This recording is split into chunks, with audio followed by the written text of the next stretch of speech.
ယောရှုမတ်စာအခန်းကြီး16ယောသတ်အမျိုးသားတို့သည်စရေးတံပြု၍အမွေခံရသောမြေအပိုင်းအခြားသည်ယော်ဒန်မြစ်နာယေရီခေါမြို့အရှေ့ယေရီခေါအိုင်မှထွက်၍တောလန်းသို့လိုက်လျက်ဘေဒလတောင်တစ်လျှောက်လုံးသွားသဖြင့်ဘေဒလလူဇမြို့သို့၎င်းအာခိ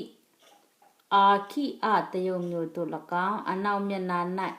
ယာဖလေတိမြို့သို့၎င်းအောက်ဘက်ဟောရုံမြို့သို့၎င်းဂေဇာမြို့သို့၎င်းရောက်၍ပင်လယ်၌ဆုံးလေ၏ထို့သောယောသတ်၏တာမနာရှေနှင့်ဣဖရိမ်တို့သည်အမွေခံရကြ၏ဣဖရိမ်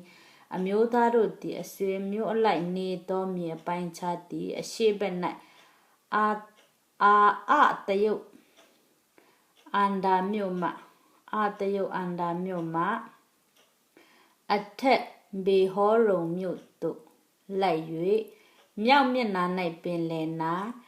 မိတ်မေတမြို့သို့ထွက်၏တဖန်အရှေ့သို့မျက်နှာပြု၍တာနတ်ရှိလောမြို့အရှေ့မှရှောက်လျက်ယနောဟမြို့သို့၎င်းယနောဟမြို့မှတယုတ်မြို့နာရတ်မြို့ယေရီခေါမြို့သို့၎င်းရောက်၍ယော်ဒန်မြစ်၌ဆုံးလေ၏တာပွာမြို့မှအနောက်သို့သွား၍ကာနမြစ်သို့လိုက်လျက်ပင်လယ်၌ဆုံးလေ၏ဤ၍ကာမနာရှေအမျိုးသားတို့အမွေခံရသောမြေ၌ဣဖရိမ်အမျိုးသားတို့အဖို့ခွဲထားသောမြို့များနှင့်တကွဣဖရိမ်အမျိုးသားအဆွေအမျိုးအလိုက်အမွေခံရသောမြို့ရွာများဖြစ်သည်ဂေဇာမြို့၌နေသောခါနိလူတို့ကိုမနှင်ထုတ်ဘဲသူတို့သည်ယနေ့တိုင်အောင်ဣဖရိမ်အမျိုးသားတို့နှင့်အတူနေ၍အခွန်ပေးရကြ၏